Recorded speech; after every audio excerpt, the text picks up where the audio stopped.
Hello student, welcome to my channel education with focus. और मैं हूं आपका मेंटोर सत्येंद्र भंडारी। जैसा कि आप देख रहे हैं कि हम पिछले जो हमारा जो वीडियो था वो क्लास 10th का लेसन नंबर 10 वृत्त के संबंध में था। सर्किल किसे कहते हैं, स्पर्श रेखा, स्पर्श बिंदु और छेदक रेखा के बारे में था कि छेदक रेखा किसे कहते हैं, किस प्रकार से इसकी कुछ प्रॉपर्टीज होती हैं, वो क्या होती हैं, और प्रश्नावली जो 10.1 है उससे संबंधित कुछ सवालों को हमने किया था। होप सो आप लोगों ने उस वीडियो को देखा होगा। आज जो हमारा जो पहला टॉपिक है इसमें वो है प्रश्नावली 10.2। इसके हम सारे के सारे क्वेश्चन करने का प्रयास करेंगे इस वीडियो में। यदि नहीं होते हैं तो नेक्स्ट वीडियो बनाएंगे। तो चलिए ज्यादा समय ना गवाते हुए स्टार्ट करते हैं वीडियो को। देखिए, प्रश्नावली 10.2 का पहला जो सवाल है ये बहुविकल्पीय रूप में है, जो हमारे पास बोर्ड एग्जाम में शुरुआत के 8 क्वेश्चन आते हैं उस रूप में। तो यहां पे देखिए लिखा हुआ है कि एक बिंदु Q से एक वृत्त पर स्पर्श रेखा की लंबाई 24 सेंटीमीटर है और Q की केंद्र से दूरी 25 सेंटीमीटर है, तो वृत्त की त्रिज्या ज्ञात कीजिए। अब इन सभी में से इसकी वृत्त की एक ना एक त्रिज्या होगी। तो मैंने यहां पे किया हुआ है, आप देख सकते हैं ये कि मैंने एक वृत्त लिया हुआ है, ये उसमें उसका केंद्र O है और बाह्य बिंदु Q है। Q से P के बीच की जो दूरी है, स्पर्श रेखा की जो दूरी है वो 24 सेंटीमीटर है और O से Q अर्थात ये जो दूरी है वो 25। हमें OP ज्ञात करना है। तो बहुत ही ज्यादा सिंपल है ये हमारे पास कि जो लिए हुए हैं उन्हें ले लिया हमने कि OQ बराबर 25 सेंटीमीटर, PQ बराबर 24 सेंटीमीटर है और त्रिभुज OPQ में ये समकोण त्रिभुज बन रहा है क्योंकि यहाँ पे 90 का एंगल बनता है। ये हम पहले वाले वीडियो में बात कर चुके हैं। अब पाइथागोरस प्रमेय लगाएंगे तो कर्ण का वर्ग बराबर लंब का वर्ग धन आधार का वर्ग, तो OQ का स्क्वायर बराबर OP का स्क्वायर प्लस PQ का स्क्वायर। हमें OP ज्ञात करना है, तो OP बराबर क्या हो जाएगा, OQ का स्क्वायर, ये यहीं रहेगा और ये इधर की तरफ आ जाएगा। इसे सिंप्लीफाई कर लें। इसका मान हमारे पास है 25 का वर्ग हो जाएगा और इसका मान है हमारे पास 24 का वर्ग। सिंप्लीफाई कर दें। 25 का वर्ग 625, ये आपको याद होने चाहिए। हमने इसको OP ले लिया, OP लेने पर ये क्या हो जाएगा, रूट हो जाएगा यहाँ पे, और माइनस 24 का वर्ग होता है 576। 625 में से 576 घटाएं तो ये हो जाता है हमारे पास रूट 49। और ध्यान रहे रूट 49 जो है वो हमारे पास कितने का स्क्वायर होता है, 7 का। तो फाइनली जो पहले वाले में जो हमारे पास आंसर आ गया वो आ गया 7 सेंटीमीटर। और देखिए ये 7 कौन से उसमें हमारे पास पहला वाला है, तो इसका जो आंसर है वो हमारे पास क्या आ जाएगा, A 7 सेंटीमीटर। क्लियर हो गया होगा आपका। देखिए सेकंड क्वेश्चन है कि आकृति ये दे रखी है। आकृति में यदि TP TQ केंद्र O वाले किसी वृत्त पर दो स्पर्श रेखाएं इस प्रकार हैं कि कोण POQ 110 ये वाला, तो कोण PTQ बराबर होगा, अर्थात PTQ ये वाला कोण हमें ज्ञात करना है। वैसे तो ये प्रॉपर्टी के आधार पर है, पर इसे हल करके देखते हैं हम। देखिए मैंने लिया हुआ है यहाँ पे, ये बनाया हुआ है कि TP तथा TQ वृत्त पर दो स्पर्श रेखाएं हैं, TP और TQ जो दिए हुए हैं ये स्पर्श रेखाएं, तो यहाँ पे क्या बनाएगा, 90 का कोण बनाएगा, परपेंडिकुलर होंगे। तो इसका मतलब कोण A ये वाला P और कोण Q ये दोनों के दोनों क्या होंगे, 90, और ये वाला एंगल हमें दिया हुआ है। तो देखिए हमारे पास क्या बन रहा है, चतुर्भुज POQT के अंतः कोणों का योग, चतुर्भुज के चारों कोणों का योग होता है 360 डिग्री। तो ये भी यहाँ पे कितना हो जाएगा, 360 डिग्री। वैल्यू पुट कर दें, इसका मान 90 अभी ऊपर लिखा हुआ है, इसका मान 110 और इसका मान भी कितना है 90, प्लस कोण PTQ ज्ञात करना है हमें, तो PTQ 360। अब कोण PTQ इसको इधर ही रहने देते हैं। इस सारे के सारे यदि ऑप्शनल सवाल आता है आपके पास तो आपको केवल उत्तर हल करना है, ये रफ का काम है। इन दोनों तीनों को जोड़ दीजिए, 110 और 90 200 और 200 और 90 290 हो गया।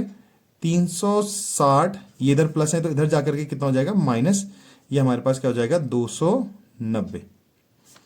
360 में से 290 गया तो ये हमारे पास आ जाएगा 70, अर्थात फाइनली जो लास्ट आ जाएगा हमारे पास जो निकालना था यहाँ पे एंगल पी टी क्यू, ये आ जाएगा 70 डिग्री का। और यहाँ पे देखिए 70 कौन सा हमारे पास बी वाला है, तो फाइनली इसमें हम लिख देंगे बी 70। तो क्लियर हो गया होगा कि किस प्रकार से हम सवालों को कर रहे हैं। और वैसे यदि आपके पास पेपरों में आता है तो बहुत ही सिंपल है, क्योंकि चतुर्भुज के चारों कोणों का योग जो होता है 360 होता है, तो यहाँ पे और यहाँ पे बने हुए कोण का जो योग होगा वो क्या होगा 180, संपूरक जिसे कहते हैं। तो यहाँ पे हम इन दोनों को जोड़ दें तो 110 है, तो कितना चाहिए इसको 180 होने के लिए 70। क्लियर हो गया होगा आपका ये भी। तीसरा सवाल है हमारे पास इसमें, यदि एक बिंदु P से O केंद्र वाले किसी वृत्त पर PA PB स्पर्श रेखाएं परस्पर 80 डिग्री का कोण पर झुकी हुई हो तो कोण POA बताइए। पहले इसके चित्र को क्लियर करके समझ लें कि क्या दिया हुआ है। एक केंद्र ये है, P एक बिंदु है जिससे PA और PB दो स्पर्श रेखाएं हैं और दोनों के बीच में बना हुआ कोण क्या है 80 है। तो हमें यहां पे ज्ञात करना है। तो देखिए मैंने इसको यहां पे किया हुआ है कि इस प्रकार से बात की गई है कि AP और BP जो है वो स्पर्श रेखा है। यहाँ पे क्या बनेगा 90 का कोण बनेगा। ये पूरा का पूरा जो है वो कितना है 80 है। हमें कौन सा ज्ञात करना है, ध्यान रखें, तो हमें यहाँ पे ज्ञात करना है POA, ये वाला एंगल ज्ञात करना है। क्लियर।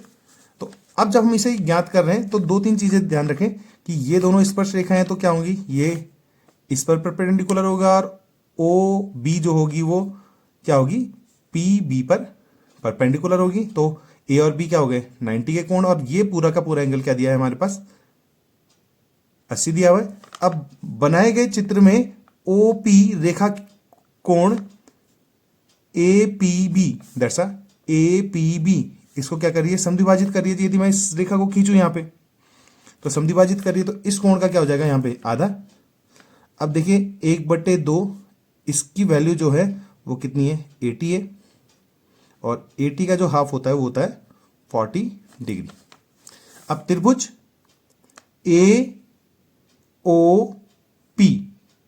के अंतः कोणों का योग जो होगा वो क्या होगा 180 होगा। क्लियर। तो यहां पे भी कितना आ जाएगा 180। कोण A की वैल्यू हम बात कर चुके हैं, ये 90 डिग्री है। दूसरा हमारे पास APO दरअसल APO ये हम निकाल चुके हैं यहाँ पे, ये 40 डिग्री है। और कोण POA हमें ज्ञात करना है इसमें, तो ये कितना हो जाएगा 180। 90 और 40 कितना हो गया हमारे पास 130। तो ये इधर प्लस है, इधर जाकर के क्या हो जाएगा माइनस। क्योंकि हम क्लास 10th के हिसाब से कर रहे हैं तो हमें उसी हिसाब से इन सवालों को हल भी करना आना चाहिए। और 180 में से 130 को यदि हम माइनस कर दें तो फाइनली ये कितना बचेगा 50 डिग्री। तो फाइनली हमारे पास क्या आ गया 50 डिग्री इसका आंसर आ गया। अब ध्यान दीजिए 50 कहाँ है हमारे पास A वाले पे है, तो हम इसमें क्या कर देंगे A लिख देंगे। क्लियर हो गया होगा आपका कि हमने क्या किया हुआ है। ये कुछ कुछ चीजें पहले से लिखता हुआ आ रहा हूं मैं, जैसे कि पहले भी वीडियो में बता चुका हूं कि मैं पहले से लिख देता हूं जिससे अधिक समय हमारा खराब ना हो और आप समझ पाए कि हम कर क्या रहे हैं। तो ये बहुत ही सिंपल है, क्योंकि ये पूरा 80 है तो ये पूरा का पूरा पिछले सवाल के हिसाब से क्या होगा 100, और 100 का हाफ क्या हो जाएगा 50। तो हम इसे मौखिक रूप से भी इस सवालों को कर सकते हैं। तो आप लोगों की समझ में आ गया होगा कि क्या कर रहे हैं हम। फोर्थ क्वेश्चन हमारे पास है कि सिद्ध कीजिए कि किसी वृत्त के किसी व्यास के सिरों पर खींची गई स्पर्श रेखाएं समांतर होती हैं। अब ये हमें सिद्ध करना है। इसमें कोई नॉर्मल सी बात, तो हम ये बात करें कि हम एक वृत्त की रचना करें। देखिए कि हमने एक वृत्त लिया हुआ है यहाँ पे और उसका केंद्र क्या है O है। इसको समझ लीजिए क्योंकि मैंने पूरा लगभग किया हुआ है, इसमें कुछ करने की जरूरत नहीं है मेरे को। ये इसके यहाँ पे एक साइड बना हुआ स्पर्श रेखा है जो B पर प्रतिच्छेद कर रही है और इधर की तरफ जो है वो क्या कर रही है A पर प्रतिच्छेद कर रही है। जो हमारे पास PQ स्पर्श रेखा है और जो हमारे पास RS स्पर्श रेखा है दोनों समांतर होंगी। हमने ये सिद्ध करना है। समांतर होने के लिए इनके जो एकांतर अंतः कोण क्या होने चाहिए बराबर, और क्या होने चाहिए 90। तो इसी में हम ले रहे हैं कि माना AB वृत्त का व्यास है और PQ तथा RS इसके सिरों पर खींची गई समांतर स्पर्श रेखाएं हैं। इसलिए O A that's O A perpendicular R S और O B perpendicular P Q. तो हमारे पास जो कोण होंगे आर ए ओ और एस ए ओ, इसी प्रकार से पी बी ओ और क्यू बी ओ, इन सभी की जो वैल्यू आ जाएगी वो किसके बराबर आ जाएगी? 90 के बराबर। ये सभी के सभी बराबर होंगे। अब यदि दो रेखाएं समांतर हों तो उनके एकांतर अंतः कोण क्या होने चाहिए? बराबर होने चाहिए।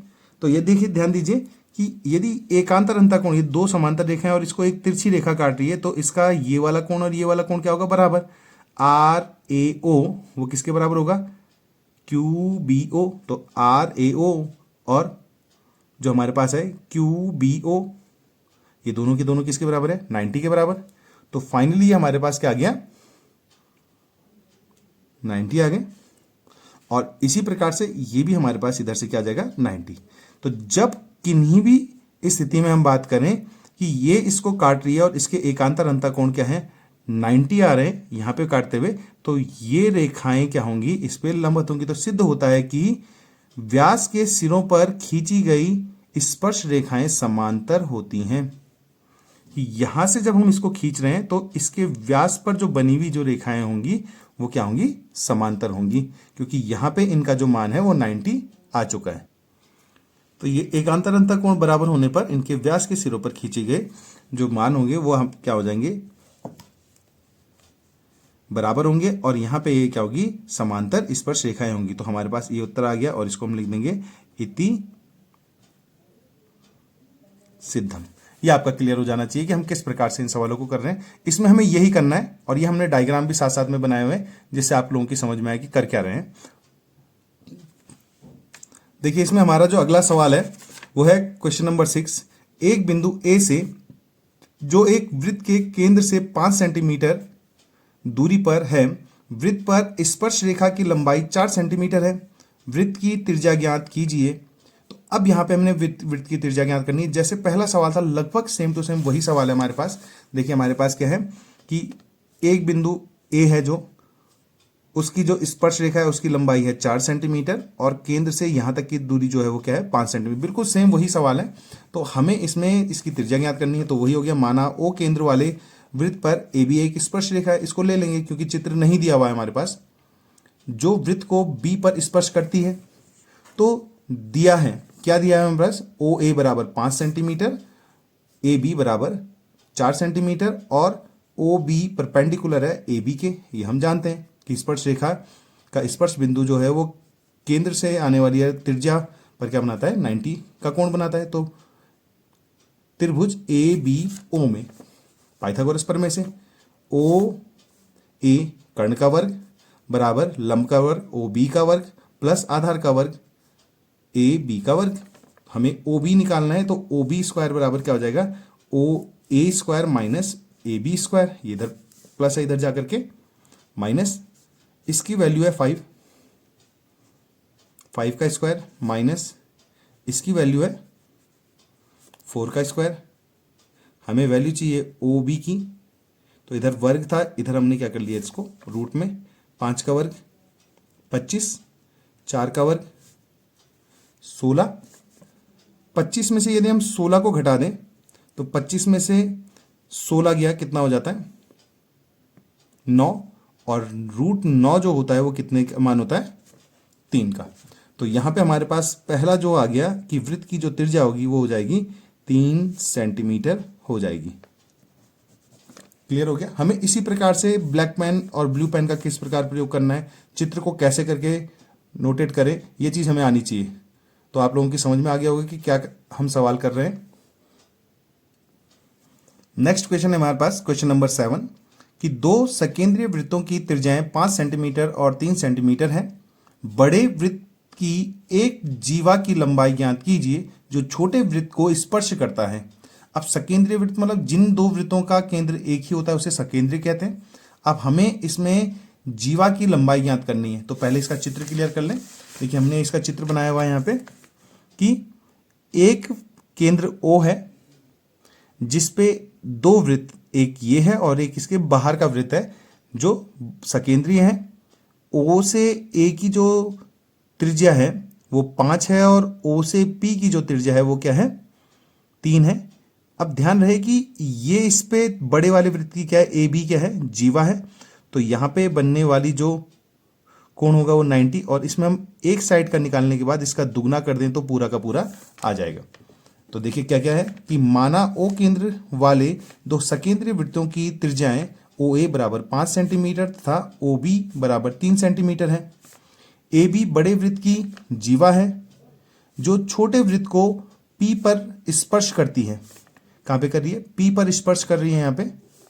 तो OP दरसा OP परपेंडिकुलर AB पर है, तो AP दरसा AP और BP ये दोनों आपस में क्या होंगे, बराबर होंगे। क्लियर हो गया। तो त्रिभुज ABO दरसा APO पाइथागोरस प्रमेय से कर्ण का वर्ग बराबर लंब का वर्ग धन आधार का वर्ग, OA का स्क्वायर बराबर AP का स्क्वायर, आप इधर भी देखते रहे, प्लस OP का स्क्वायर। हमें क्या निकालना है इसमें, हमें AP निकालना है। तो AP स्क्वायर इधर ही रहा और ये इधर चला जाएगा तो इसका चिन्ह क्या हो जाएगा, माइनस। वैल्यू पुट कर दें, इसकी वैल्यू है 5 का वर्ग, माइनस इसकी वैल्यू है 4, सॉरी इसकी वैल्यू है 3 का वर्ग। AP हमें ज्ञात करना है, तो AP बराबर वर्ग घटेगा तो रूट आ जाएगा, 5 का वर्ग 25 और 3 का वर्ग कितना हो जाता है, 9। 25 में से 9 गया, ये हो गया 16 और 16 कितना हो जाता है, 4। तो यहाँ पे हमारे पास ये आ गया। अब जीवा की लंबाई पूछी गई है उत्तर में, तो जीवा की जो लंबाई होगी वो क्या हो जाएगी, AB हो जाएगी। और दरसा AB अपने आप में किसका दुगना है, AP का दुगना, क्योंकि ये और ये बराबर है। तो कितना हो जाएगा, 2 गुणा गया 4 और 4 दूनी कितना हो जाता है, 8 सेंटीमीटर। ये हमारा इसका आंसर आ जाएगा कि जीवा की जो लंबाई AB होगी वो कितनी हो जाएगी, 8 सेंटीमीटर हो जाएगी।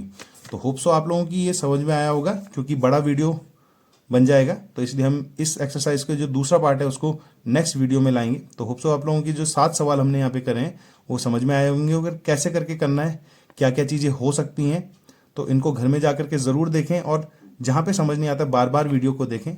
तो यदि आपको वीडियो कारगर सिद्ध हो रहा है, समझ में आ रहा है, तो वीडियो को लाइक करें, शेयर करें और चैनल को सब्सक्राइब ज़रूर करें, जिससे ऐसे ही वीडियो आपके लिए बार बार ला पाऊँ। तो मिलते हैं आपको इसी चैप्टर के नेक्स्ट पार्ट में। Okay bye.